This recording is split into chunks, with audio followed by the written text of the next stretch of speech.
Bonjour, bonjour tout le monde. Comment ça va? Euh, alors, cette petite vidéo pour apparaître sur votre fil, ça fait longtemps. Et il y a quelques semaines, je suis parti, j'avais recommencé à faire un point sur mon processus de upskilling, si on veut. Et je m'étais arrêté, j'avais parlé un peu de stabilité. Je m'étais arrêté sur la question de la connexion personnelle, donc comment évolue ma capacité à faire des rencontres ou à renouer contact avec mes proches après une longue période d'isolation. Et j'ouvrais la conversation sur le fait que pour parler de ça, en fait, pour parler de mes propres difficultés à connecter avec les gens, j'allais passer par un sujet assez lourd. Et ce sujet, c'est le sujet de l'autorité. Le sujet de l'autorité, ou plus exactement, le sujet du rapport entre l'autorité et son sujet. Et, et ça, c'est un rapport qu'on retrouve dans plusieurs types de relations chez nous en Afrique de l'Ouest. Les relations entre les parents et les enfants, les professeurs et les apprenants, les supérieurs hiérarchiques et leurs administrés. Et c'est un rapport lourd, complexe, dur, très dur souvent pour les personnes dans la position du sujet ou de l'enfant ou de l'administré en Afrique de l'Ouest ici. Et je pense que c'est un sujet qui mérite conversation. C'est un sujet qui mérite conversation.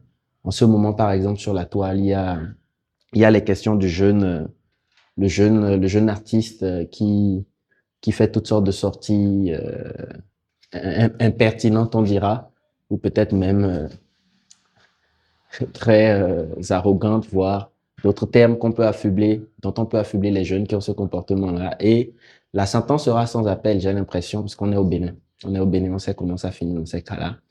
Et en même temps, il y a il y a d'autres voix qui s'élèvent et qui disent, mais n'oubliez pas que c'est un enfant. N'oubliez pas que c'est un enfant, n'oubliez pas les conditions dans lesquelles cet enfant a évolué et le village doit se resserrer autour de lui. Donc, il y a ces deux visions-là qui s'affrontent un peu en ligne en ce moment et qui, je pense, au fait, sont juste deux bords d'une conversation qu'on doit vraiment avoir. On doit vraiment avoir, notamment dans les cercles créatifs et culturels. Pour les talents créatifs et culturels, il y a une grosse question à avoir au sujet du rapport avec l'autorité, quoi. Les questions de respect, d'honneur, de déférence, tout ça. Ce sont des questions très complexes pour des jeunes créateurs, pour des jeunes entrepreneurs, pour des jeunes créatifs. Et en Afrique, c'est particulièrement complexe. Donc, si vous voulez, c'est même pour ça que souvent, moi, j'ai peur de faire des vidéos ici. Parce que ceux qui me connaissent, ceux qui fréquentent le Roots Café, ceux qui me connaissent personnellement savent que j'ai toujours eu un peu ma manière de penser. J'ai toujours vécu un peu dans un monde de ma propre fabrication, très inspiré du monde des mangas avec lequel j'ai grandi. Et un peu ma propre culture, ma propre manière de faire les choses, dont le monde m'a fait douter, dont mon entourage dans ce pays m'a fait douter toute ma vie, jusqu'à ce qu'avec le Roots Café et la communauté qu'on crée ici, je commence à me rendre compte que maintenant, en fait, qui je suis, comment je suis, ce que je suis a de la valeur à apporter dans ce même système qui n'arrête pas de me traiter de naïf ou bien de rêveur ou de tout ceci, voire lorsque c'est en face de l'autorité, en face d'une personne qui est dans une position d'autorité, que maintenant, ce qui était, pour celui qui n'a pas de pouvoir sur moi, ce qui était des accusations de naïveté, ou bien je sais pas comment dire ça, un refus de croire en fait dans les visions un peu éthérées ou bien dans la vision qui n'est pas encore là que moi j'ai peut-être dans une position d'autorité, ça se transforme souvent en un mécanisme pour brider ma créativité et limiter en fait ma capacité d'imagination et de créativité à celle de la personne qui est dans la position d'autorité et qui me dit arrête de rêver quelque part parce que ça ne convient pas à ce que moi je vois.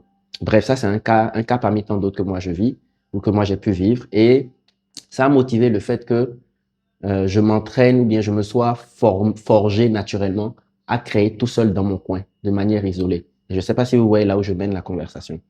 C'est pour dire en gros qu'il y a beaucoup de créatifs, il y a beaucoup de créateurs qui se sont retrouvés obligés à créer dans l'isolation, dans des silos, voire même dans un climat de méfiance les uns vis-à-vis des autres, voire du système, parce que la créativité n'est pas toujours quelque chose qui est très bien accueilli chez nous, ou même encouragé, ou même accompagné.